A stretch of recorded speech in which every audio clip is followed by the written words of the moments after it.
Hello friends, welcome to my channel competitive English with প্রাইমাইটেড। তো বন্ধুরা, আগামীকাল এই যে পর্ষদের করা যে এমএ, তো সেই মামলাটা কিন্তু আগামীকাল উঠতে চলেছে। তো তোমরা এখানে দেখতে পাচ্ছ ডায়েরি নাম্বার রয়েছে,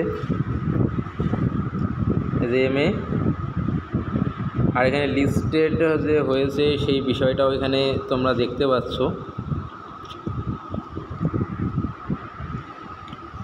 এই যে 29/8/2025 এখানে কোন জাস্টিসদের বেঞ্চে উঠতে চলেছে সেই জাস্টিসদের নামও রয়েছে।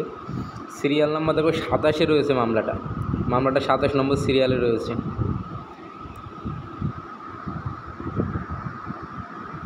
যেখানেও দেখাচ্ছে 29 নম্বরে রয়েছে। তাহলে এলো বিষয়।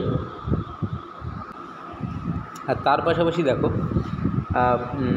এই যে 20-22টা যে কন্টেম্পট ফাইল করেছিল, এর আগেও আমি কিন্তু জানিয়েছিলাম যে 3টে কন্টেম্পট ফাইল হয়েছে। তো তার মধ্যে এই যে কন্টেম্পট পিটিশন, এটা কিন্তু এটাই উঠতে চলেছে। তার ডায়েরি নাম্বার এখানে দেওয়া রয়েছে দেখো।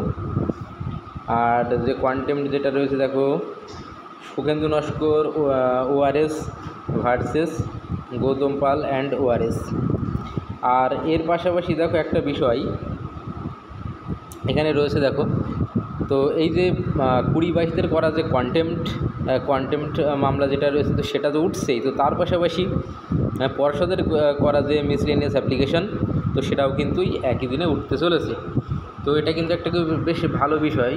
তো দুটো একই দিনে উঠলে কিন্তু এটা অনেক ভালো হবে। দেখো এখানে কাদের পক্ষে কোন কোন এওআর রয়েছে সেই বিষয়টা কিন্তু এখানে দেওয়া আছে। আর লাস্ট এখানে যে বিষয়টা উল্লেখ করা আছে, এই যে লাস্ট এখানে যেটা বলা আছে দেখো, list the contempt petition along with miscellaneous application. এই ডায়েরি নাম্বারটাও এখানে দেওয়া আছে। এই যে তাহলে এখানে একটা 29 তারিখ অর্থাৎ আগামীকাল উঠছে সেটা বলা আছে। এখানে একটা ভালো জিনিস যেটা রয়েছে, এর আগেও আমি ভিডিওতে জানিয়েছিলাম যে যদি এমএটা আগে উঠে যেত কন্টেম্পটে তাহলে ভালো হতো। যাই হোক, তো আগে না উঠলেও মোটামুটি একই দিনে উঠছে, তো এটা অবশ্যই একটা ভালো সাইন রয়েছে। তখন দেখা যাক কন্টেম্পট আর মিসলেনিয়াস অ্যাপ্লিকেশন পর্ষদের করে একই দিনে রয়েছে, তো কি বিষয় উঠে আসে এখন আমাদের নজর থাকবে সেদিকে। এছাড়া পর্ষদের কী কী প্রেয়ার রয়েছে এমএতে, তো সেই বিষয়গুলো কিন্তু এর আগে উল্লেখ করেছি।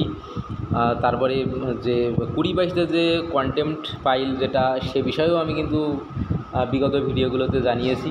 তো এখন দেখা যাক আগামীকাল কি ঘটে, আমাদের সবার নজর থাকবে সুপ্রিম কোর্টের দিকে। তো চলো, কালকের আপডেটের জন্য অবশ্যই আমাদের চ্যানেলের সঙ্গে থাকবে। ধন্যবাদ।